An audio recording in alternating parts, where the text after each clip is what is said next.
pergi ya kan? Tak cakap makan yang ada. Ni satu.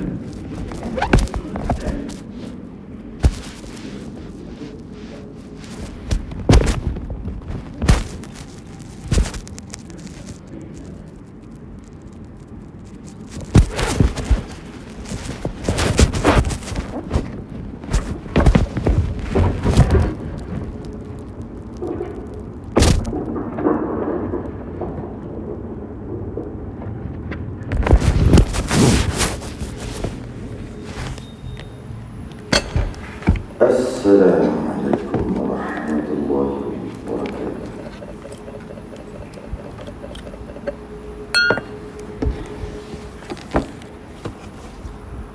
Innal hamdalillah nahmaduhu wa nasta'inuhu wa nastahdihi wa nastaghfiruh.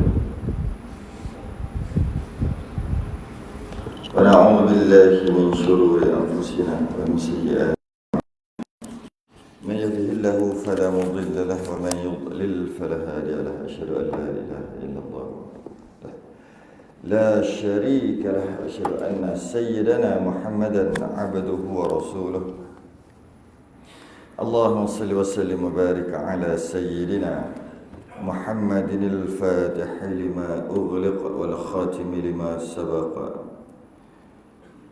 ناصر الحق بالحق والهدي إلى صراطك المستقيم صلى الله عليه وعلى آله وأصحابه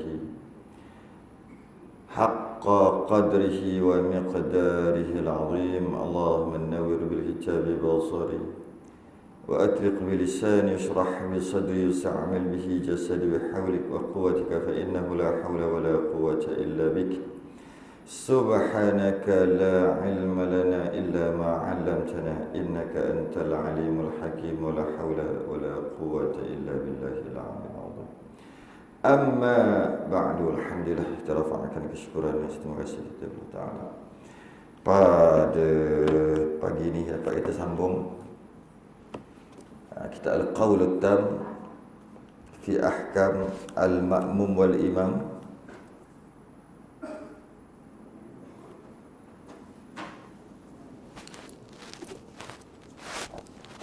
Pada muka surat 108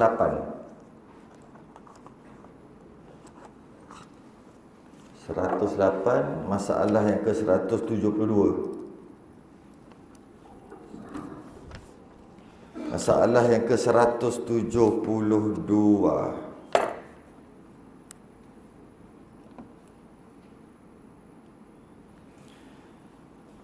Iaitu kita sedang membicarakan tentang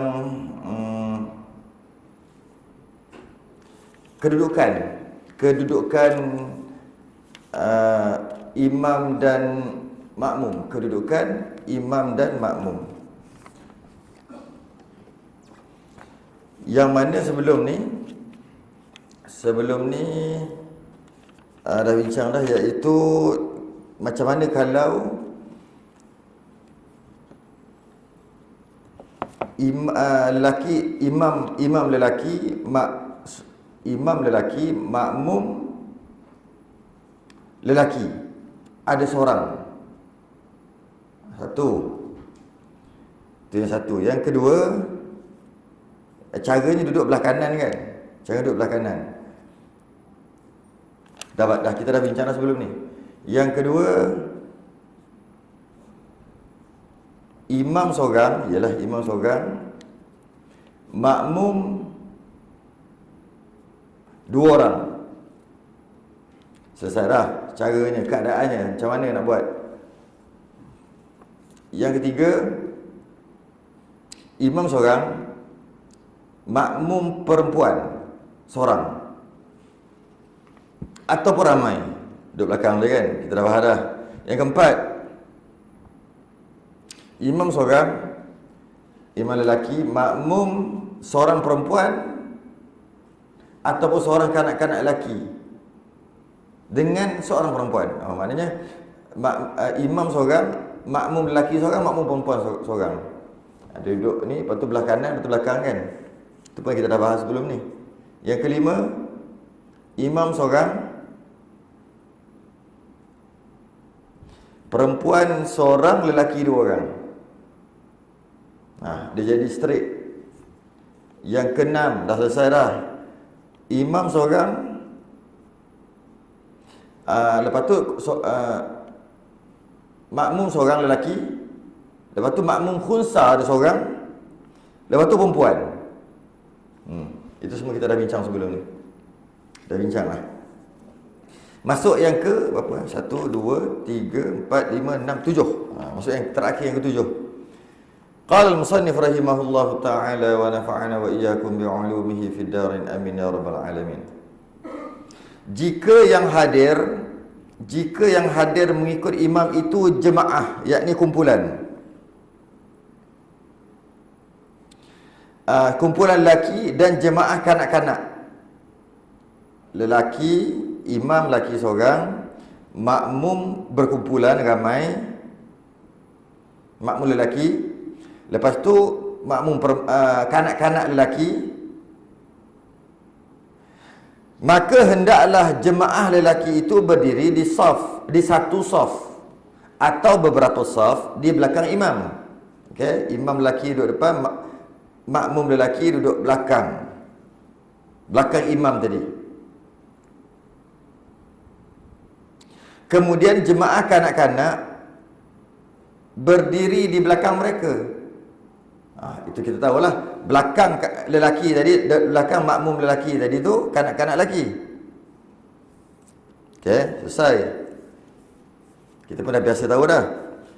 Mengikut satu pendapat, mengikut satu pendapat, tapi ini bukan pendapat mu'tamad ni. Mengikut satu pendapat, hendaklah berdiri di antara 2 orang lelaki, seorang kanak-kanak. Maknanya 2 dewasa, 1 kanak-kanak. 2 dewasa, 1 kanak-kanak. Susun gitu. Supaya dapat ia mempelajari pekerjaan sembahyang. Ini kod orang duk tigu-tigu ni. Diselitkan budak-budak lelaki, kanak-kanak di antara saf dewasa. Tapi kena faham sungguh. Maksudnya, kanak-kanak yang sembahyang di antara lelaki itu mengikut pendapat yang kedua, tapi ini bukan pendapat mu'tamad. Pendapat mu'tamad, imam lelaki, makmum dewasa lelaki, dah penuh dah semua, belakang daripada tu barulah kanak-kanak. Tapi ada juga pendapat yang kedua, bahawasanya mengatakan dia gile-gile, selang-selang kan 2 dewasa. 2 dewasa, 1 lelaki. 1 kanak-kanak lelaki. 2 dewasa, 1 kanak-kanak lelaki. Ada yang kata begitu. Tapi dengan ingat kanak-kanak lelaki tadi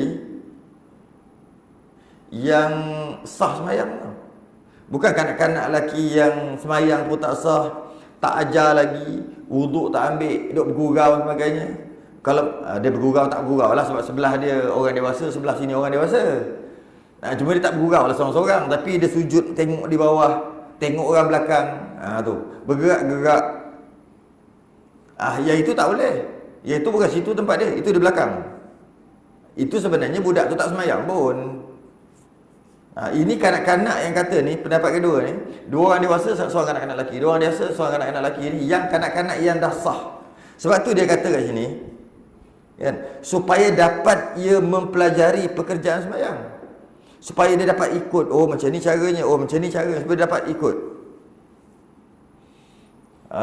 Bukan supaya dia supaya dia duduk jauh sikit, supaya dia tak bergurau dengan kawan-kawan dia ke, bukan. Supaya dia dapat belajar cara semayang, rukuk i'tidal dengan mengikut orang sebelah. Tapi kalau dia tu memang dah tak sah awal-awal, memang tak sah semayang dia awal-awal, tak boleh letak kat situ, putus saf. Bila putus saf, bermula daripada kanak-kanak ataupun yang putus saf tadi sehingga ke belakang semua tolak satu markah. Padahal yang belakang tu tak ada kena-mengena pun jemaah belakang. Kalau kata belakang jemaah tu ada 100 saf, bermula budak yang tak semayang tadi, nama je semayang tapi tak semayang, ataupun nama je semayang tapi tak ada niat, atau nama je semayang tapi duk main senang cerita semayang dia tak usah lah. Bermula tu sampai ke 100 saf ke belakang, semuanya tolak satu markah. Markah saf tak dapat, pahala saf tak dapat. Okey. Oh, maknanya adalah pendapat gitu Pendapat muktamad, imam lelaki, dewasa lelaki penuh semua, baru kanak-kanak lelaki. Pendapat yang kedua, pendapat dhaif, imam lelaki, dewasa lelaki, dewasa lelaki saf pertama, tapi dua saf lelaki, satu kanak-kanak lelaki. Dua saf lelaki, satu kanak-kanak lelaki. Begitulah buat supaya dia dapat belajar. Dan jika turut hadir jemaah perempuan, tiba-tiba dalam tu ada jemaah perempuan sekali, mengikut imam itu, jemaah perempuan follow juga ikut imam, ada juga, maka hendaklah mereka bersaf di belakang kanak-kanak, di belakang jemaah kanak-kanak lelaki itu. Kalau ada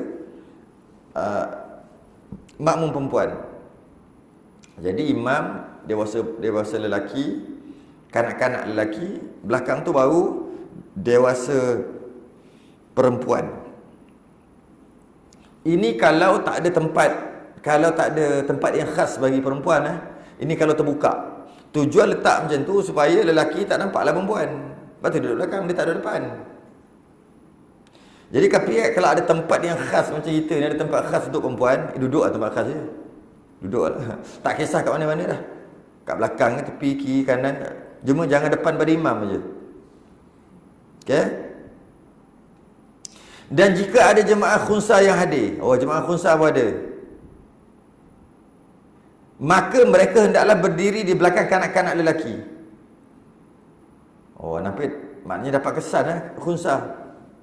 Dapat kesan Dia duduk belakang lelaki. Kalau dia duduk sekali dengan lelaki, tak dapat kesan. Tak tahu dia tu khunsa ke tidak. Jadi dewasa imam dewasa lelaki, belakang dia kanak-kanak lelaki, belakang dia khunsa, belakang dia baru perempuan. Cuma itu tempat yang Nabi susun, tempat ikut turutan yang sebenar. Tapi kalau kanak-kanak tadi duduk dekat saf orang dewasa, kalau dia semayang betul, tak putus saf, tak ada masalah. Malah kalau dah semayang, dia duduk kat lelaki, tak boleh pindah dia ke belakang. Okey. Dan kalau khunsa tu duduk dekat lelaki pun sama macam kanak-kanak tadi, tak ada masalah, dengan maksud sah semayang. Jadi kalau kanak-kanak pergi depan, sah semayang. Jika kanak-kanak tu semayang betul dan tak ada masalah, jika khunsa masuk dalam saf lelaki pun tak ada masalah. Malah khunsa masuk saf perempuan pun tak ada masalah. Tak ada masalah dari sudut tak batal semayang, sah.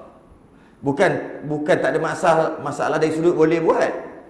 Nabi tak susun gitu. Tapi kalau dia buat juga, macam kanak-kanak masuk saf pertama, tak apa dengan maksud bukan bagus, tak apa dengan maksud tidak, dengan maksud masih lagi sah sembahyang ni.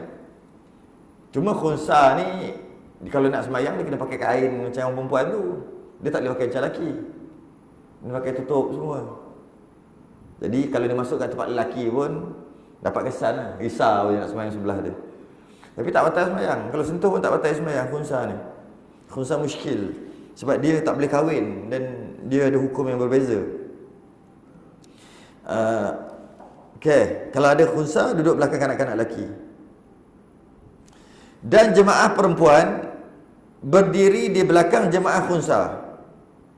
Jemaah perempuan berdiri di belakang jemaah khunsa, belakang lagi. Dan peraturan ini, susunan ini, kesemuanya apabila hadir mereka itu pada permulaan hendak didirikan sembahyang.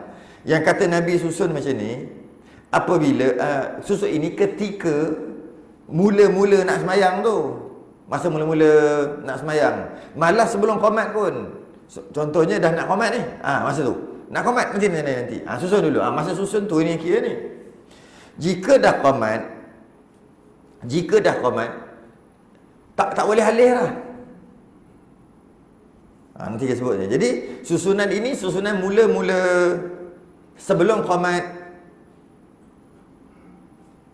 Imam lelaki, dewasa lelaki, belakang dia kanak-kanak lelaki, belakangnya khunsa, belakangnya dewasa perempuan. Okey, dan jika mereka itu hadir selepas saf-saf itu sudah teratur dahulu sedikit daripada takbiratul ihram. Kalaulah lepas dah susun semua yang ikut cara Nabi tadi, kemudian qomat aja tengah qomat tu ataupun selepas qomat tapi belum takbir lagi, orang lain datang. Macam mana? Lelaki datang. Adakah lelaki itu nak duduk belakang perempuan? So sekarang ni perempuan nak belakang sekali.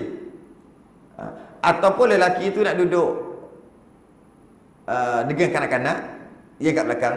Atau lelaki itu nak duduk dengan khunsa. Atau lelaki itu nak masuk tempat dewasa lelaki tadi ni. Ataupun kanak-kanak datang. Adakah kanak-kanak lelaki? Adakah kanak-kanak lelaki itu nak duduk belakang perempuan? Sebab dah susun ni. Ataupun kanak-kanak lelaki tadi nak duduk bersama kawan-kawan dia, ataupun macam mana? Okay, kat mana nak duduk? Sebab dia susun ni rapat-rapat. Kalau susun macam masjid kita, betul orang pula tak ramai, banyak kosong. Jadi imam di depan, dewasa lelaki di belakang, lepas tu beberapa saf baru kanak-kanak lelaki. Lepas tu beberapa saf baru khunsa, beberapa saf baru perempuan. Itu tak ada masalah, tak timbul isu. Kalau lelaki datang duduk kat lelaki, kanak-kanak datang duduk kat kanak-kanak. Kalau khunsa datang duduk kat khunsa, kalau perempuan datang duduk kat perempuan. Soalannya, ini kalau kita tempat kita. Tapi kalau kata yang Nabi suruh susun ni bukan begitu, rapat-rapat. Contohnya imam belakang tu terus dewasa lelaki. 1 saf, 2 saf, 3 saf setengah. Bila 3 saf setengah, kemudian kosong, tak ada dah. Kanak-kanak lelaki tu duduk kat 3 saf setengah sebelah dewasa lelaki tu. Bukan masuk duduk kat belakang tu, duduk dekat belakang beberapa saf yang macam kita buat, bukan. Kalau macam tu, kanak-kanak lelaki tadi kira putus saf lah tu. Bagi kanak-kanak lelaki tu, putus saf. Tapi tak kisahlah budak-budak kanak-kanak lelaki, tapi itu dikira putus saf. Yang kita dah buat tu kira putus saf sebenarnya. Habis tu kanak-kanak lelaki duduk kat mana? Duduk sebelah dengan dewasa lah. Tapi duduk paling belakang. Dewasa yang paling belakang. Sambung. Bukan duduk belakang. Tapi saya perhati tengok semua kalau letak kanak-kanak yang kat belakang tu, dia letak ada saf yang berasingan. Di belakang tu 2-3 saf selepas dewasa lelaki. Bukan kata apa, semayang tak ada masalah. Lepas tu budak je. Nanti duduk bergurau belakang tu. Cuma kalau ikut susunan yang Nabi susun, yang sembahyang betul budak yang sembahyang betul. Kalau budak yang nama sembahyang tapi duduk bergurau, itu bukan sembahyang, itu letak kat mana-mana pun, letak kat belakang, letak kat luar, tak ada masalah, dia bukan sembahyang. Dia main-main aja. Kalau dia sembahyang, dia takbir pun dia tak ada niat. Dia tak belajar pun niat lagi. Tak ada qasad ta'arud ta'yin, tak ada baca tahiyat, tak ada, semua tak ada. Bergerak-gerak, itu bukan sembahyang, itu letak kat mana-mana pun. Ini yang sembahyang betul ni cerita ni. Budak-budak yang sembahyang betul, yang sah, cuma dia tak balik lagi aja. Dan dia tak sunat lagi. Jadi tempat dia adalah satu saf dewasa lelaki, saf yang kedua ada lagi dewasa, saf ketiga ada lagi dewasa tapi separuh saja. Jadi kanak-kanak lelaki yang kata masuk di belakang tu sebelah dewasa lelaki itulah, bukan belakang. Okey. Lepas pada tu khunsa belakang sambung. Kemudian perempuan barulah bukan sambung. Duduk kat belakang. Kalau ada jarak pun tak apa. Itu kalau perempuan. Nak jarak 2-3 saf pun tak apa. Kita buat dengan kanak-kanak pun macam tu. Okey. Bila dah susun macam Nabi susun tadi, tiba-tiba lelaki datang, tiba-tiba perempuan datang. Okey. Jika perempuan datang, duduk tempat perempuan lah, selesai. Jika kanak-kanak lelaki datang, duduk dekat kanak-kanak lelaki lah. Sebab dia memang kanak-kanak lelaki di situ. Belakang tu baru perempuan, memang ada ruang. Jadi masuklah kanak-kanak lelaki, selesai. Tapi bila dewasa lelaki datang, jadi masalah. Sama ada dia suruh budak-budak ni pergi belakang. Pergi belakang-belakang, aku nak duduk sini. Sebab tak takbir lagi. Kalau dah takbir memang tak boleh lah. Kalau angkat, tolak budak belakang lagi haram. Ini kalau tak takbir lagi. Baru tengah qomat ataupun lepas qomat sikit, belum takbir ihram. Sama ada lelaki tadi, dewasa lelaki tadi nak duduk, nak suruh halau budak tu ke belakang ke? Ataupun lelaki tu nak duduk belakang perempuan ke? Melampau je duduk belakang perempuan. Ataupun lelaki tu nak duduk kat mana? Kat sini nak bincang ni. Okay. Dan jika mereka itu hadir selepas saf itu sudah teratur, dah buat dah. Dahulu sedikit, sebelum sedikit daripada takbiratul ihram. Maknanya masa qomat atau lepas qomat sikit lah. Maka mereka yang terdahulu ada di saf-saf yang telah disusun tadi di hadapan itu tidak diundurkan ke belakang. Tak pergi undur belakang. Belum takbir lagi, suruhlah budak ni belakang. Tak boleh, hukumnya haram. Saya ulang boleh? Budak yang semayang betul bukan budak yang bergurau. Budak yang bergurau tu sebenarnya tak semayang. Itu boleh nak suruh dia buat apa pun boleh. Ke belakang ke, pergi mana, keluar ke, dia bukan semayang pun. Okay. Maka tak boleh dah budak-budak tadi suruh ke belakang walaupun tak takbir lagi. Duduk belakang. Tak boleh. Habis tu nak duduk mana? Duduk sebelah kanak-kanak tadi lah. Kenapa pula jadi macam tu? Dah masa apa sudah datang lambat? Di situ. Di situ sebelah lelaki. Jadi seolah-olah jadi tak cantik lah. Lelaki 2-3 saf, lepas tu kanak-kanak, lepas tu lelaki balik. Yang lelaki duduk sebelah kanak-kanak tu tahu lah, tu jenis geng nak mari lambat yang masbuk. Okey? Melainkan orang lelaki demikian juga. Bukan? Jika mereka hadir semasa sembahyang itu sedang didirikan. Ini macam ni ni. Melainkan perempuan. Kalau perempuan tu katalah dewasa lelaki sambung dengan kanak-kanak lelaki. Lepas habis kanak-kanak lelaki tu saf tu tak penuh saf, belakang kanak-kanak lelaki tu terus perempuan. Ni dia jatuh ni. Melainkan perempuan. Yang mana yang datang tu orang-orang lelaki. Jadi macam mana? Dah susun semua. Dewasa, kanak-kanak lelaki. Kanak-kanak lelaki kat belakang. Lepas tu perempuan ada. Kanak-kanak lelaki ni ada lagi saf yang kosong, tapi perempuan tak masuk di situ. Perempuan duduk belakang. Bila perempuan duduk belakang, tengah-tengah nak susun saf ni, dah siap dah semua, tapi belum takbir lagi. Tiba-tiba lelaki datang, kata datang 5 orang. Kalau masuk saf yang ada sebelah lelaki, sebelah kanak-kanak lelaki, memang kena duduk situ. Tempat dia cuma 3 orang aja. Datang 5 orang lambat. 2 orang lagi macam mana? Nak duduk sebelah perempuan? Sebelah perempuan tak ada, duduk belakang perempuan. Mana boleh? Maka dalam kes ini barulah perempuan tadi undur belakang. Kes ni barulah. Lelaki tak boleh duduk belakang perempuan. Tak boleh. Perempuan yang duduk belakang lelaki. Jadi dalam saf ni jika tak takbir lagi lelaki tadi, dia tak boleh duduk belakang perempuan. Dia kena duduk sebelah kanak-kanak lelaki. Jika tak cukup, perempuan tu kena undur ke belakang. Perempuan yang kena undur ke belakang. Itu maksud dia tu. Harapan itu tidak diundurkan ke belakang, melainkan orang-orang lelaki demikian juga. Melainkan orang-orang lelaki berundur juga. Kalau melainkan orang-orang lelaki yang baru datang ni undur tu perempuan yang undur, bukan lelaki. Logik lah. Kalau tidak macam mana nak sembahyang kat mana? Lelaki tu takkan nak sembahyang belakang perempuan.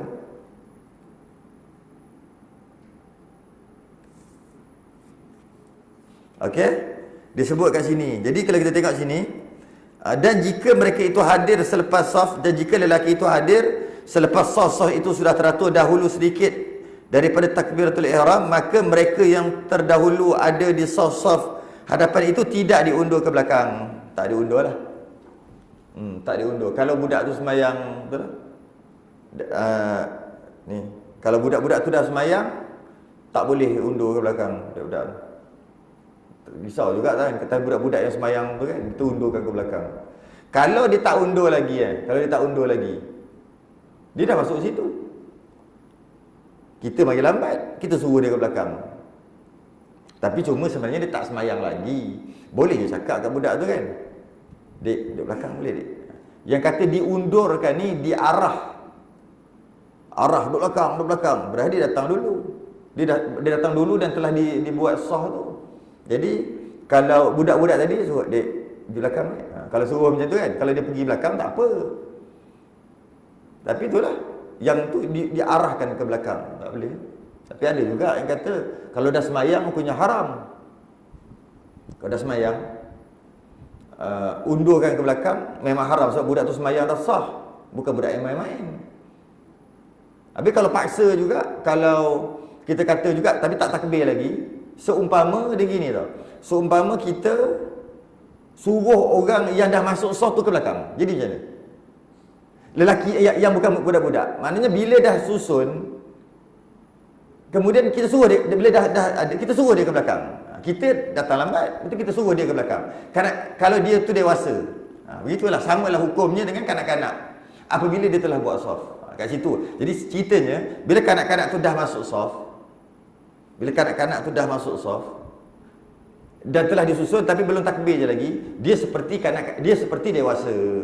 Sebagaimana hukum suruh dewasa tu ke belakang, begitulah suruh kanak-kanak tu. Kalau sehingga keadaan tu macam seolah memaksa, punya haram, mana boleh paksa. Siapa lelaki, dewasa lelaki pun haram, boleh tak? Kita dah sini, belakang jangan maksa, kan mana boleh. Tapi kalau disuruh tu bukan masa macam suruh tarik-tarik ke apa, mungkin hukumnya makruh. Kita tarik dia pun tengok apa pasal belakang. Dia ni gangster di belakang, kita duduk pergi belakang. Lelaki ni cerita dewasa duduk belakang, itu hukum ni duduk belakang juga. Tapi kalau memaksa tu, mana boleh orang dah masuk kita suruh dia belakang. Itulah hukumnya sama.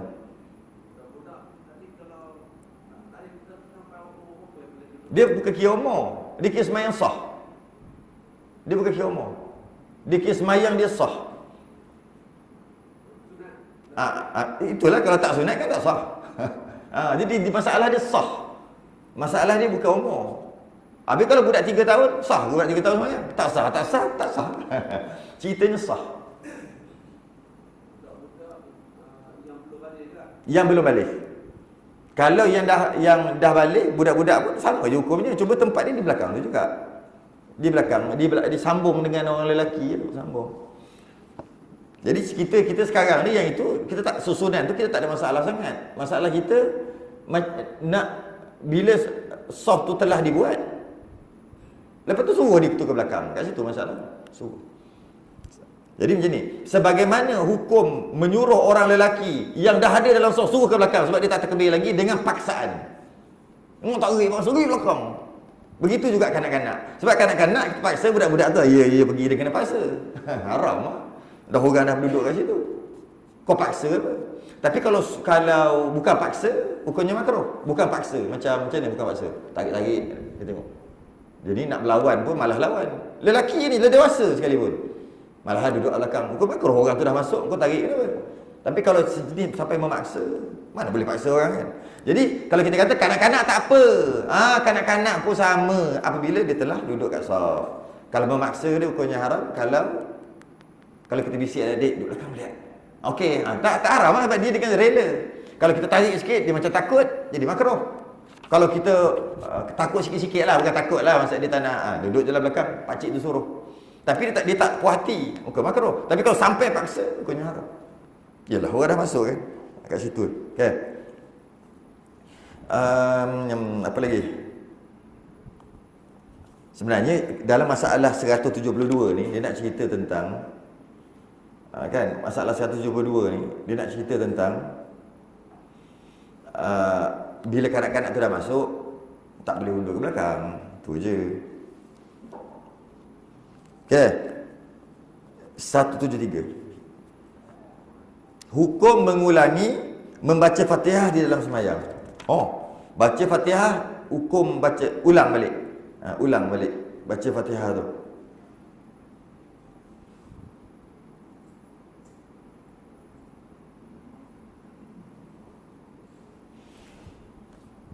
Hukum mengulangi membaca Fatihah di dalam sembahyang. Disunatkan mengulangi membaca Fatihah. Disunatkan mengulangi membaca Fatihah di dalam sembahyang pada beberapa tempat.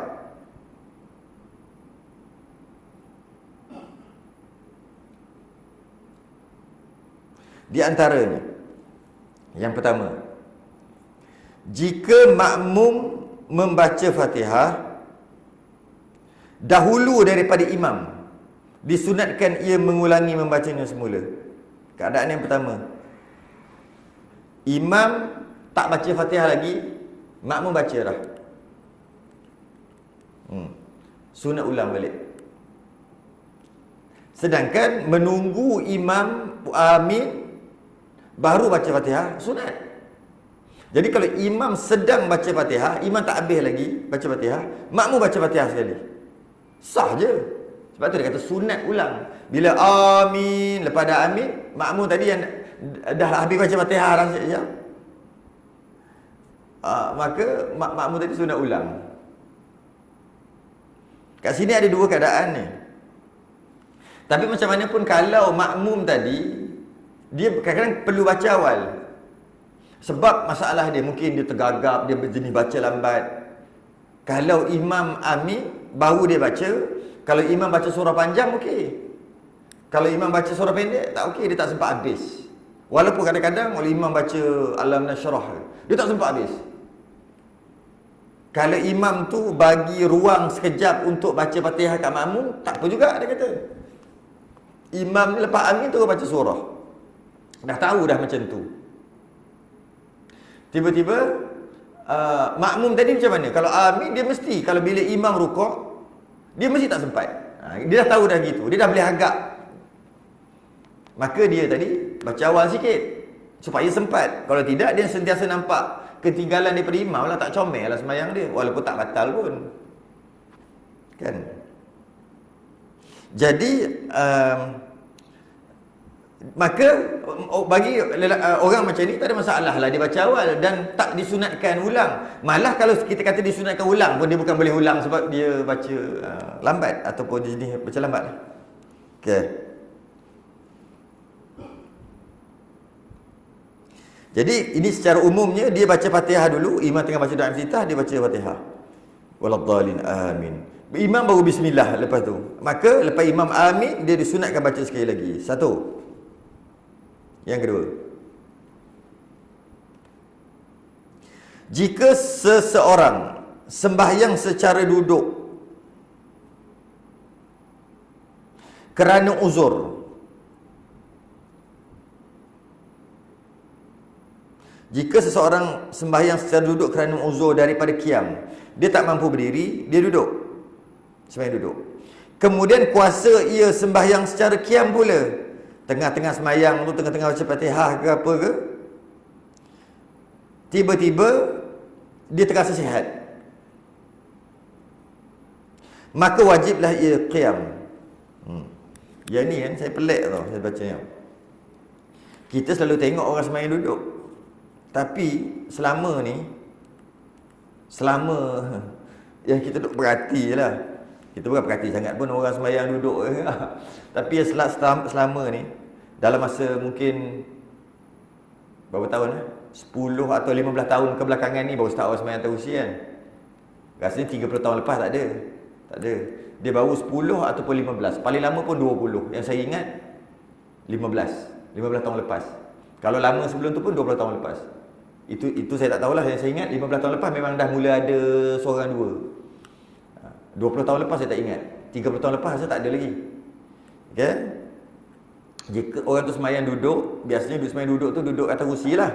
Sebab biasa siapa yang sembahyang duduk kat bawah, biasanya, bukan semestinya, biasanya kalau dia duduk kat bawah, dia duduk kat bawah sampai habis, sampai salam. Tapi kalau orang yang duduk kat kerusi, dia kuat sikit sebab dia bukan daripada bawah. Kalau dia nak berdiri tu tak ada masalah sangat.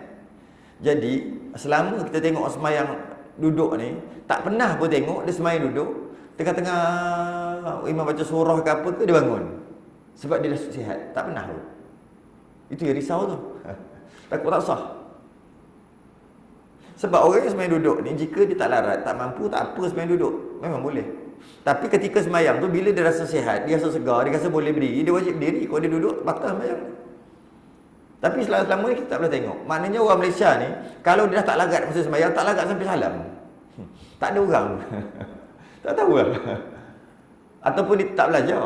Kalau tak belajar, tak usah, tak kira, cuai. Tak tahulah macam mana.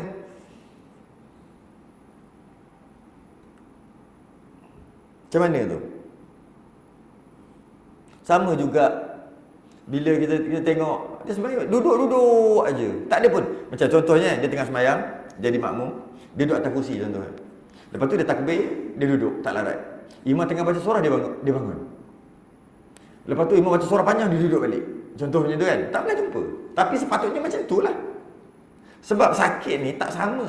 Ada orang lumpuh, yang ni daripada awal sampai akhir duduk. Ada orang sakit teruk, ini daripada awal sampai akhir duduk. Ada orang nak kata sakit, tak apa sakit, dia cuma tak boleh berdiri lama. Setakat 30 saat boleh. Maka dia berdiri 30 saat. Bila dia rasa lain macam, dia duduk. Bila dia duduk, lepas 30 saat, dia rasa sihat balik, dia bangun berdiri. Wajib berdiri. Wajib, kalau tidak, batal sembahyang dia. Tapi tak pernah tengok. Itu yang risau tu. Takut-takut sebenarnya dia mampu kalau nak berdiri dalam masa 30 saat. Dia duduk sembahyang, Allahu Akbar, dia rasa pening, dia duduk pening ke apa ke, tak larat sakit lutut ke, dia duduk. Tengah baca Fatihah tu, wallahualam amin, tiba rasa macam, boleh ni berdiri. Kalau aku nak berdiri 30 saat boleh ni. Dia duduk juga. Batas sembahyang. Dia kena berdiri. Kalau dia berdiri, boleh lah. Lepas tu imam rukuk, dia wajib rukuk sempurna. Mana boleh rukuk macam tu? Tiba-tiba masa nak sujud tak boleh, lutut sakit kan. Duduk, baru duduk, sujud ikut kursi, atas kursi. Lepas tu duduk di antara dua sujud. Lepas tu sujud balik. Lepas tu berdiri rakaat kedua. Kalau dia rasa okey, dia wajib berdiri. Kalau tak okey, tak boleh, duduk je lah. Tengah imam baca habis, baca Fatihah tu rasa kuat. Berapa lama dia nak ambil tu? Sebab bila kita tengok orang yang sembahyang kursi ni atau sembahyang duduk ni, dia bukannya langsung tak boleh jalan. Daripada kereta dia boleh jalan. Daripada malah kereta tu dia yang bawa. Maknanya walaupun dia sakit, tapi sakit dia bukan maksimum sakit. Sebab tu dia boleh jalan. Bila dia boleh berjalan, maknanya ada beberapa saat yang dia mampu je berdiri. Kalau jenis hangkap pakai usung, yang lain. Kalau sentiasa pakai tongkat, itu lain. Mungkinlah dia daripada awal lagi duduk takbir, duduk dari itu sampai akhir, mungkinlah. Tapi kalau dia boleh berjalan, tengok dia berjalan, boleh naik motor, boleh naik kereta, dan boleh berjalan naik tangga sikit-sikit, boleh naik. Yang itu kalau ikut logiknya, dia bukan tak larat sungguh. Dia cuma jalan sekejap-kejap boleh lah. Jalan dalam seminit, lepas tu dah lelah. Seminit boleh lah. Kalau berjalan, dia boleh jalan 1 minit, lepas tu dia lelah, atau dia sakit lutut.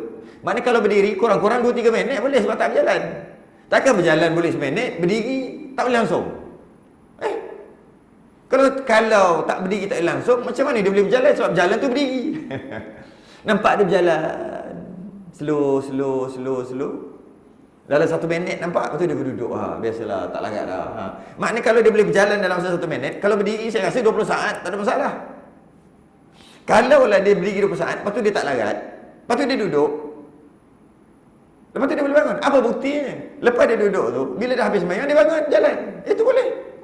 Tengok berjalan. 1 saat, 2, 3, 4, 5, 6, 7, 8. 20 saat juga dia jalan, bawa masuk kereta balik. Jadi kenapa tak dia duduk terus? Kenapa tak bangun beberapa saat yang dia mampu? Tak tahu tak sah sembahyang dia. Okey, kita dah faham tu sedikit hukum dia. Jadi soalan dia, cerita ni bukan cerita tu. Cerita ni, dia sembahyang berduduk kerana tak mampu berdiri. Kemudian kuasa ia sembahyang secara qiyam. Tengah-tengah sembahyang tu, tengah baca Fatihah ataupun dah habis baca Fatihah, ketika duduk, tiba-tiba rasa kuat, rasa sihat, rasa boleh berdiri sekejap. Kemudian kuasa ia sembahyang secara qiyam pula. Maka wajiblah ia qiyam. Wajib dia qiyam, berdiri berapa lama yang dia mampu Dan disunatkan ia mengulangi membaca Fatihah sekali lagi di dalam qiyamnya. Sunat baca Fatihah sekali lagi. Sebab kita bincang berkaitan dengan baca Fatihah sekali lagi. Sunat, ulang balik. Dia dah baca Fatihah ketika duduk, kemudian dia tengok macam sihat, dia pun berdiri. Masa berdiri tu imam dia baca surah lagi ke apa, sunat dia baca Fatihah sekali lagi. Tak wajib, sebab dia baca Fatihah lah. Kerana apa sunat? Kerana Fatihah ni baca ketika berdiri, bukan ketika duduk. Tapi dia uzur, dia sembahyang duduk, dia bacalah duduk, tak ada masalah. Dan bila dah habis baca, maka selesailah Fatihah dia.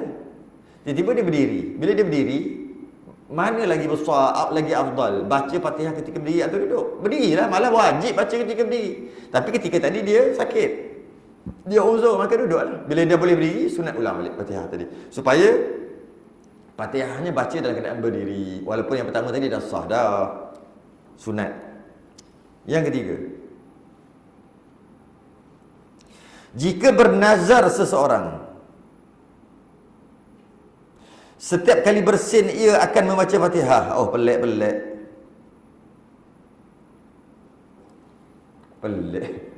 Tak apalah hukum.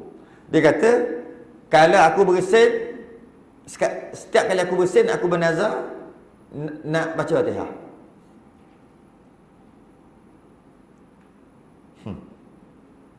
Sedangkan bersin tu baca Alhamdulillah. Alhamdulillah. Itu sunat. Sebab ingat, nazar hanya boleh perkara sunat aja. Nazar perkara wajib tak boleh. Kalau dia bernazar pun tak jadi. Nazar perkara haram pun tak boleh, perkara makruh pun tak boleh, perkara harus pun tak boleh. Tak boleh dengan maksud tak jadi nazar. Perkara wajib, kalau aku dapat kerja ni, aku bernazar nak sembahyang subuh, tak nak tinggal lah. Boleh? Mana boleh? Mu tak dapat kerja pun kena sembahyang subuh. Tak boleh perkara wajib. Okey. Perkara haram, kalau dapat kerja ni, aku bernazar nak merompak, tak payah. Dapat kerja ke tak dapat kerja ke, mana haram merompak? Tak boleh. Mana boleh haram merompak? Atau perkara makruh. Kalau apa? Makruh apa? Kalau dapat kerja ni, aku nak makan bawang mentah, lepas tu nak pergi masjid sembahyang busuk-busuk itu. Makruh hukumnya. Tak payah, tak boleh. Sebab benda makruh tak boleh. Benda harus pun tak boleh. Kalau aku dapat kerja, aku nak botakkan kepala. Botakkan kepala hukumnya harus. Tak jadi nazar. Nazar hanya perkara sunat saja. Soalannya bersin ni sunat ke? Bersin bukan sunat. Yang sunat lepas bersin baca Alhamdulillah. Alhamdulillah. Tu yang sunat. Tapi dia bernazar, lepas aku bersin aku nak baca Alhamdulillah. Tapi bukan Alhamdulillah. Alhamdulillah yang ada dekat Fatihah. Kan Fatihah kan Alhamdulillahirabbil alamin. Itu maknanya sunat dah juga. Sunat dah juga. Sebab tu jadi hukum ni. Setiap kali bersin ia membaca Fatihah. Lalu bersin di dalam sembahyang selepas ia membaca Fatihah. Oh, jadi bukan sunat ni wajib.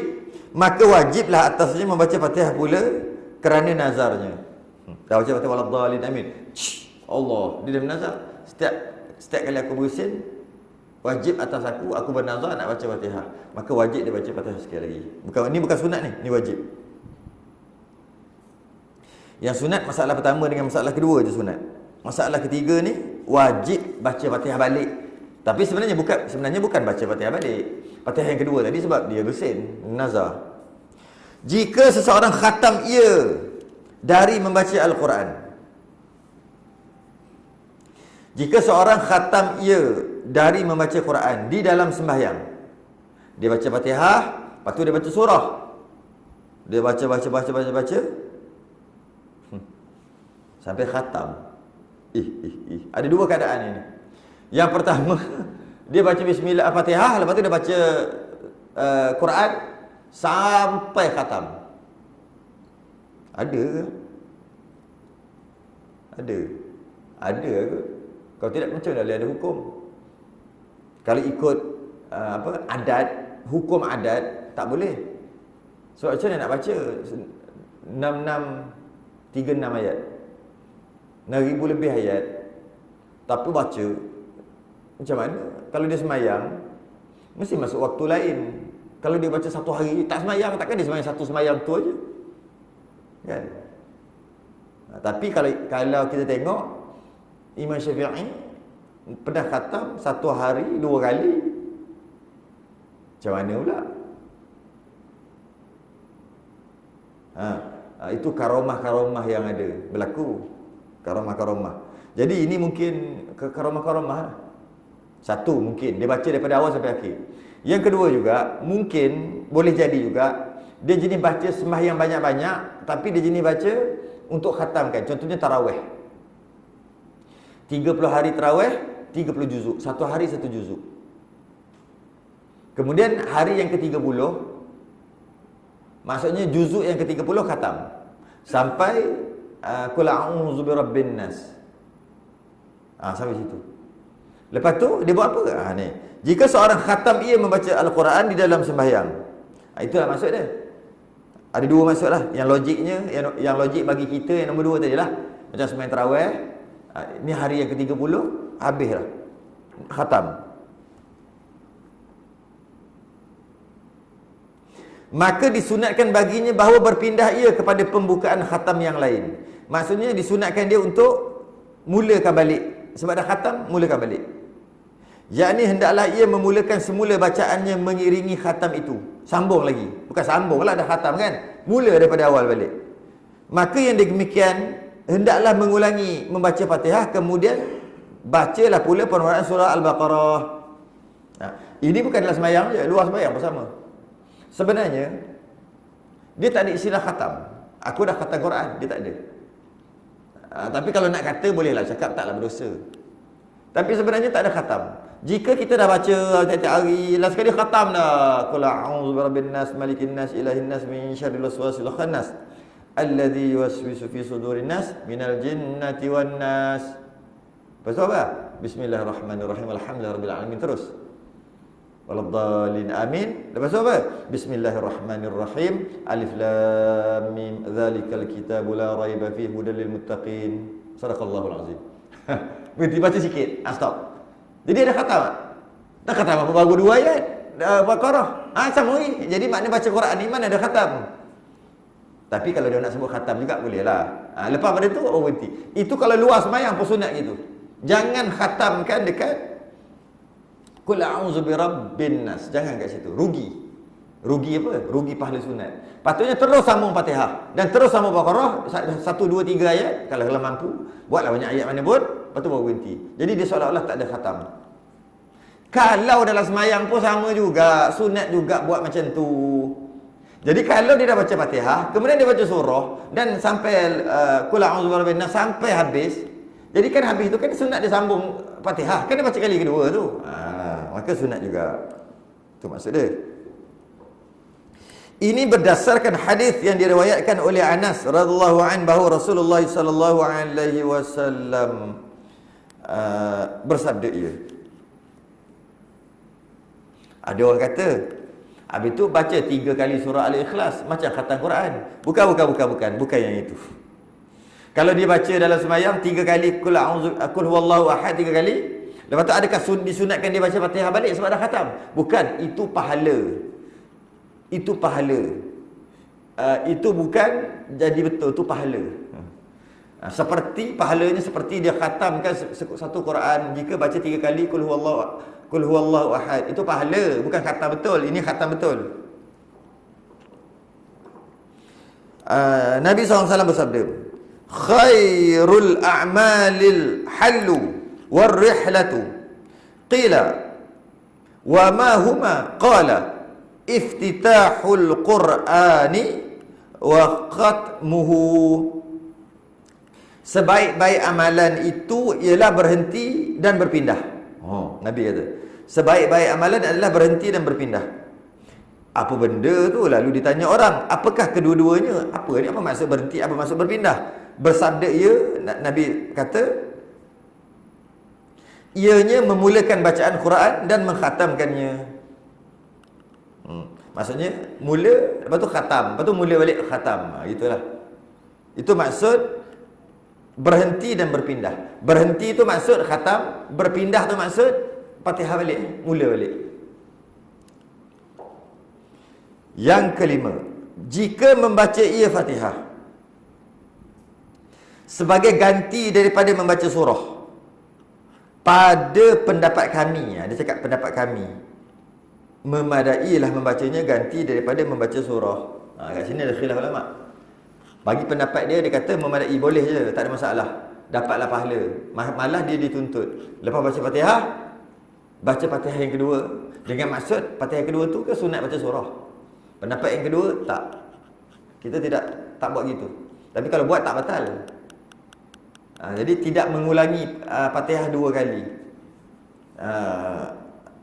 Ada kata makruh pun ada. Mengulangi rukun qauli. Ada kata harus tapi tidak dituntut. Apabila membaca Fatihah sebagai surah setelah amin. Ada kata makruh, ada kata harus tapi tidak dituntut. Ada kata maksudnya tak dituntutlah. Hukumnya seumpama baca surah terbalik. Bukan baca surah terbalik, susunan tu terbalik. Rakaat pertama qul a'udzu birabbin nas, rakaat kedua qul a'udzu birabbil falaq. Kan terbalik. Patutnya kita buat menurun. Rakaat pertama kita baca Alam Nashrah, rakaat kedua baca surah Al-Baqarah. Ya, beberapa ayat. Kan terbalik. Lepas tu dia menurun, menghabis, cari ke bawah. Ke bawah. Jadi begitulah hukumnya. Samalah. Lepas waladhdallin amin, aku nak baca surah ni. Surah yang aku pilih adalah Fatihah juga. Taklah batal. Kan? Tapi pahala tu tak dapatlah. Pahala baca Quran dapat. Pahala turutan tu tak dapat. Pahala baca Quran takkan tak dapat, cuma ditukar je. Ya, rakaat pertama dia baca yang ujung-ujung. Rakaat kedua dia baca yang Baqarah ke apa. Takkan tak dapat baca Quran. Dapat. Tapi susunan punya pahala tu tak dapat lah. Sama lah juga macam ni. Takkan baca Fatihah tak dapat kali kedua. Dapat. Tapi pahala khusus baca surah tak dapat. Pahala baca Fatihah mesti dah dapat. Kau berapa? 40 minit. Ni last lah. Ni senang ni. Sikit. Yang terakhir. Masalah 174. Masalah yang terakhir. Hukum makmum takbiratul ihram sambil duduk pada sembahyang tarawih. Dia sembahyang tarawih, dia sembahyang duduk. Dia sembahyang bukan sembahyang tarawih. Apa-apa sembahyang bersama. Sembahyang sunat. Apa-apa sembahyang sunat bersama. Tapi dia bagi contoh sembahyang tarawih. Jika bertakbiratul ihram makmum di belakang imam sembahyang tarawih. Jika bertakbiratul ihram makmum di belakang imam sembahyang tarawih atau sembahyang mana-mana sembahyang sunat. Secara duduk. Sebab kalau solat fardu mana boleh duduk. Kalau dia mampu solat sunat boleh duduk walaupun mampu. Okey. Tapi ada tujuan. Makmum tadi dia takbiratul ihram belakang imam sembahyang tarawih, dia tengah sembahyang tarawih, dia takbir secara duduk. Kenapa? Kerana takut ia luput rukuk serta imamnya. Jika ia bertakbiratul ihram secara berdiri. Lepas buka puasa tu tahu lah, time tu tengah proses dalam perut, makan pula banyak, minum air banyak jadi. Allah duduk. Minum air pula air batu tak? Minum air batu. Duduk. Imam pun Allahu Akbar. Elak luar. Ujung-ujung lah. Kalau takbir ujung-ujung dapat masbuk, tak payah baca Fatihah. Dapatlah 1 minit aku duduk. Duduk. Tambah 1 minit. Okey. Lepas tu duduk. Imam pun tidur baca surah pendek ke apa kan. Waladhdallin amin. Bismillahirrahmanirrahim. Qul huwallahu ahad, Allahus samad, lam yalid wa lam yulad wa lam yakul lahu kufuwan ahad. Macam tu kan baca dia laju kan. Makmum dari Allah, kalau aku bangun, aku takbir, silap-silap selisih dengan imam masa rukuk. Kalau selisih dengan imam masa rukuk, tak dapat rakaat. Tapi kalau takbir ketika duduk, mesti dapat. Lepas tu nanti berdiri je. Ke macam mana buat lah macam mana. Tapi takbir ketika duduk mesti dapat. Okey, macam mana nak buat? Maka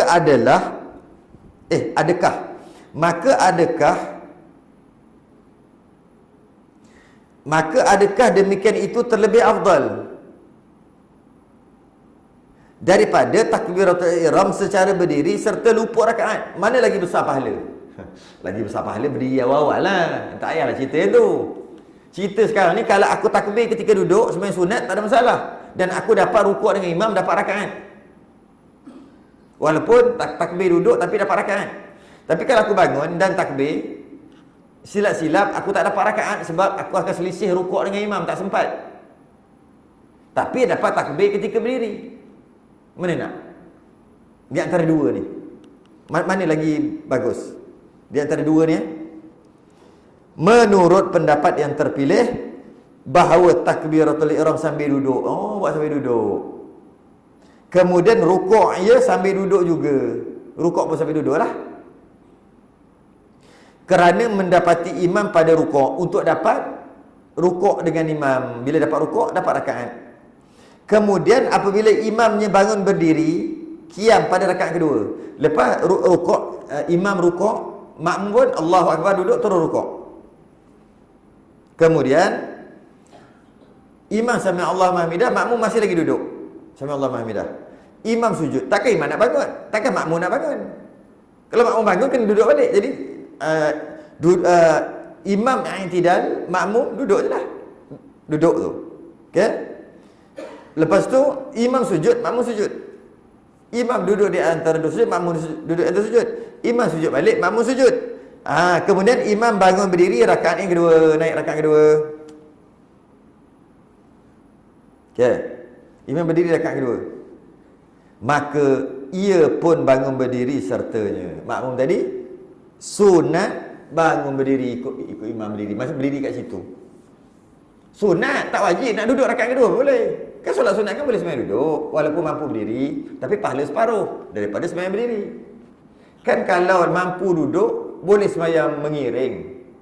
Walaupun mampu je nak berdiri nak duduk, tapi sembahyang mengiring. Tapi pahala separuh daripada sembahyang duduk. Gitulah. Tapi kalau sunatnya rakaat kedua tadi bangun berdiri.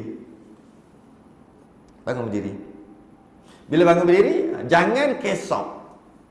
Takut kesok.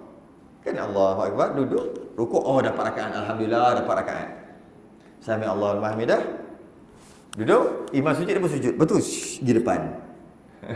Takut kesok gitu. Batal terus sembahyang. Kesok sambil sujud batal sembahyang. Kesok dia tak panggil kesok sujud kan. Sujud dia panggil menyondol. Apa? Menyondol ke depan ketika sujud batal sembahyang. Ataupun dia ngesok ketika duduk di antara dua sujud ke apa kan, duduk ke dia ni. Batal sembahyang tak? Nak ke depan. Nak apa? Nak pergi depan lah, katalah ada nak pergi depan. Sebab kadang-kadang bila kita duduk, ada keadaan duduk dalam saf. Kan? Duduk dalam saf, duduk. Ada keadaan dia duduk kat belakang. Ini dia bukan cerita duduk dalam saf. Dia kena duduk aja, menyandar kat belakang. Sebab Subhanal Malikil Ma'bud, ni nyandar kat belakang, lu dapat nyandar, dapat sekejap jadilah. Tiba imam dah takbir, relax dulu kat belakang. Padahal saf kat depan penuh apa? Tak penuh lagi. Tak apa. Lepas tu imam takbir. Tunggu ajak lagi ya, nanti aku bangun pergi depan. Tiba-tiba imam amin baca surah pendek ke apa ke? Ini kalau aku bangun pergi depan ni tak sempat. Sama lah juga, hukumnya sama je. Makmum yang duduk belakang tadi, yang duduk kat luar ke apa ke, tepi pintu ke, duduk je. Kalau dia duduk situ, takbir, Allahu Akbar. Depan dia tak ada saf. Depan dia saf kosong. Rugilah pahala saf satu lah satu markah. Pahala saf satu je. Lepas tu Allahu Akbar, rukuk, i'tidal. Macam mana tak nak pergi depan tu? Dia ngesok, batal. Dia menyondol, batal. Bila ni? Bila imam naik rakaat kedua, baru dia naik berdiri. Lepas tu baru langkah ke depan. Itu kalau ada ruang kosong lah. Kalau dia memang duduk dalam saf, tak adalah nak ke depan. Nak ke depan apa? Cuma berdiri ketika rakaat yang kedua. Habis. Cukup lah tu.